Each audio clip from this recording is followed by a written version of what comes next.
2020 ఎప్పుడైతే నేను YCP resign చేసి బయటకు వచ్చానో ఆ రోజు నుంచి నేను జనసేనకి సపోర్ట్గా మా గురువు గారు నాగబాబు గారు చిరంజీవి గారు వారి సలహాల మేరకు నేను జనసేనకి నా వంతు నేను మాట్లాడటం ప్రభుత్వ విధానాలను ఎండగట్టే కార్యక్రమం పెట్టుకుని 2024 మొన్న దేవుడి దగ్గర నుంచి పిలుపు వచ్చింది.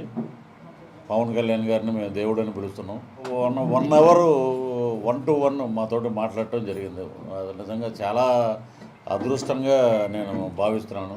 ఆయన లోపల తీసుకెళ్ళి ఆయన మాట్లాడిన మాటలు ఎలా ఉన్నాయంటే, నేను వాడుకుని వదిలేసే రకం కాదు. మీరు కష్టపడి మీరు పని చేస్తున్నారు, మీరు పని చేయండి, మన కూటమి ప్రభుత్వం అధికారంలోకి వచ్చే దిశగా మీరు మీ వంతు కృషి చేయండి. మా మెగా ఫ్యామిలీ ఫస్ట్ నుంచి మీరంటే బాగా అభిమానం, నాగబాబు గారికి కానీ అలాగే చిరంజీవి గారికి కానీ నాకు కానీ. ఆ కుటుంబానికి నేను ఎందుకు దూరం అయ్యానా, ఇలాంటి మనిషిని మనం ఎందుకు దూరం చేసుకున్నామని చెప్పి చాలా ఇంటర్వ్యూలో నేను మాట్లాడటం జరిగింది. వారు ఎదురుగుండా కూర్చుని మాట్లాడితే కళ్ళంట నీళ్ళు వచ్చినాయి నాకైతే. వారు కద్దరు వేసుకుని మాట్లాడే రాజకీయ నాయకుడు కాదు ఆయన. కానీ ఆయన చెప్పిన మాట 25 కేజీల బియ్యం కోసం కాదు మన అరువులు దాచడం, 25 సంవత్సరాలు మన బిడ్డల భవిష్యత్తు కోసం మనం పోరాడాలి, వారికి విద్య వైద్య అన్ని సదుపాయాలు ఇవ్వాలి అని చెప్పి వారు అలాగే నాకు మాట్లాడి అన్నీ చెప్పి మంచి భరోసా ఇచ్చారు. అలాగే బయటకు వచ్చాక ఆఫీసులో నేను కండువా వేసుకున్న జానీ మాస్టర్ గారి తర్వాత నేను అధికారికంగా వచ్చాను. ముక్తకంఠంతో వచ్చేది 2 జెండాల కలయిక. తెలుగుదేశం అలాగే మన జనసేన 2 జెండాలు. ఎప్పుడైతే పవన్ కళ్యాణ్ గారు జైలుకి వెళ్ళి రాజమండ్రి సెంట్రల్ జైల్లో మద్దతు పలికారో ఆ రోజు నుంచే రాష్ట్రం మొత్తం దిశ మొత్తం మారిపోయింది. అద్భుతంగా జన సైనికులతో పాటు నేను కూడా నడుస్తాను, వీర మహిళలతో పాటు నేను నడుస్తాను. నాయకులందరూ వైనాట్ 175 అని అంటారండి. ఇప్పుడు ఆయన అంటాం, మన అంబటి రాంబాబు గారు కూడా 175కి 175 వస్తాయి అని అన్న తర్వాత స్వరం మారింది. సలహాదారుల సంఘం 100కు వచ్చేసింది. అది 140 కోట్లు అంట సంవత్సరానికి. అది మరి వారి ఖర్చు సజ్జల రామకృష్ణారెడ్డి గారి ఆధ్వర్యంలో.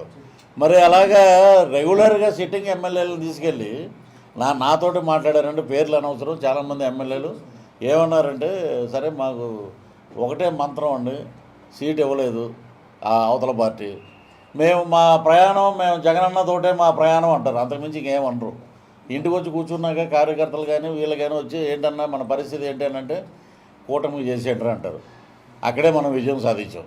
సో మీరు ఎన్ని రకాలుగా మార్చినా ఎన్ని రకాలుగా చేసినా ప్రజలు మిమ్మల్ని అంటున్నారు, దుమ్మెత్తిపోస్తున్నారు.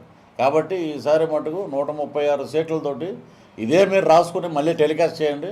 136 అసెంబ్లీ 21 పార్లమెంటు తోటి మొత్తం దుమ్ము దులిపేస్తుందండి. ఆంధ్ర రాష్ట్రంలో ఒక కొత్త వరవడి వస్తుంది జనసేన. ఆ జనసేన రేపు తెలుగుదేశం జనసేన కూటమి వస్తే వీరు పథకాలన్నీ రద్దు చేసేస్తారు, పథకాలు ఇవ్వరు. కాబట్టి ఆయన ఉన్నారుగా మిగతా మాట్లాడే వాళ్ళు, అంబటి కానీ ఇంకోళ్ళు కానీ పథకాలు రద్దు చేస్తారు. ఇంకొక ఆమె ఆవిడేదో తైతక్కల రోజా ఏదేదో మాట్లాడుతుంటుంది. సో రద్దు చెయ్యం. పవన్ కళ్యాణ్ గారిని మొన్న కూడా ఒక మాట మాట్లాడారు, మేము పథకాలు అనేవి రద్దు చేయం, ఇంకా పెంచడానికి ప్రయత్నిస్తాం. ఒకటి మా జేబులో డబ్బు లేకపోయినప్పుడే మేము చనిపోయిన కౌలు రైతుల ఆత్మహత్యలో చనిపోతే వాళ్ళకి ₹1,00,000 లెక్కన మేము కోట్లాది రూపాయలు పంచిపెట్టాం. అలాంటిది మా జేబులో అధికారం అనేది ఉంటే ఇంకా ₹10 ఎక్కువ వేసే మేము ప్రజలకి సేవ చేస్తాం. కానీ పథకాలు మటుకు రద్దు చేయనన్న దీవెన జగనన్న.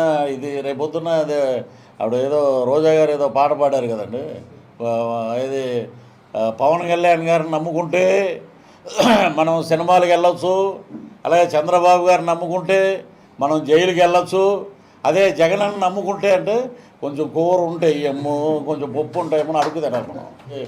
మనం వరల్డ్ కప్ కొడదాం అనుకున్నాం, దురదృష్టం మనకు రాలేదు. కానీ ఇక్కడ వైన్ షాప్లో వరల్డ్ కప్ వచ్చింది. ఇప్పుడు ప్యాకేజ్ అంటే ఎవరు ఇచ్చారంటే మీరు చూసారా? ఇప్పుడు 3 పెళ్ళిళ్ళు చేసుకున్నాడు ఆయన. ఏదో సైద్ధాంతిక కారణాల వల్ల కొన్ని చోట్ల ఒక పెళ్ళి చేసుకున్నవాడు 100 సెటప్లు పెట్టుకోవచ్చు బయట. వీళ్ళు ఏమన్నా శ్రీరామచంద్రులా వీళ్ళు ఏమన్నా బయట 3 పెళ్ళిళ్ళు చేసుకోవటం వల్ల పోలవరంకి వచ్చే నిధులు ఏమన్నా ఆపేశాట? లేదు కదా. ఏంటంటే బురద చల్లటం ప్రక్రియ. 3 పెళ్ళిళ్ళు చేసుకున్నా సరే, లేడీస్కి మేము పెద్దపీట వేస్తాం, మా ప్రభుత్వం పెద్దపీట, వైఎస్ఆర్సీపీ అంటే మహిళలకి ప్రాధాన్యత అన్నా సరే, మరి ఇప్పుడు ఇక్కడ వద్దనుకుని వారు విడిపోయారు, కోర్టు ద్వారా విడిపోయారు, విడాకులు తీసుకున్నారు, వేరే కాపురంలో ఉంటుంది ఆ అమ్మాయి. మరి ఆ అమ్మాయిని ఇలాగ మానసికంగా ఆ అమ్మాయి ఎంత ఇబ్బంది పడుతుంది? ఆ అమ్మాయికి వేరే కాపురం ఉంటుంది. ఇలాగ ఇప్పుడు నాకు తెలిసిన వ్యక్తిగతంగా విశాఖపట్నం నుంచి ఫోన్ వచ్చి, అయ్యా ఇంట్లో పనిచేసే వాళ్ళు ఉంటారు కదా, వంట వాళ్ళు వీళ్ళు ఉండి ఏంటమ్మా ఇలా మాట్లాడుతున్నారంటే ఆ అమ్మాయి చాలా క్షోభపడి బాధపడ్డారంట. ఇలాంటి సంఘటనలు మరి వీళ్ళు పైశాచిక ఆనందం. 2 చోట్ల ఓడిపోయిన వాళ్ళు చాలామంది ఉన్నారు. మరి మన టూరిజం మినిస్టర్ కూడా 2 చోట్ల ఓడిపోయింది. ఇప్పుడు ముఖ్యమంత్రులు ఒకటేనండి. చాలామంది ఏమన్నారంటే ముఖ్యమంత్రి ఎవరని. ముందు ఏంటంటే అండి, ఒక శత్రువుని కొట్టడానికి అద్భుతంగా శక్తులన్నీ చేరాలి, కూడాలి, వాటి మీద విజయం సాధించాలి, తర్వాత పదవి తర్వాత గురించి మాట్లాడదామని ఇద్దరు అధ్యక్షులు అదే మాట అన్నారు. సో శాంతి సహనం మేము పాటిస్తాం, మేమేమి గొడవలకి వెళ్ళాం. సో మా అభ్యర్థులు మేము గెలిపించుకుంటానికి తీవ్రంగా ప్రయత్నిస్తాం.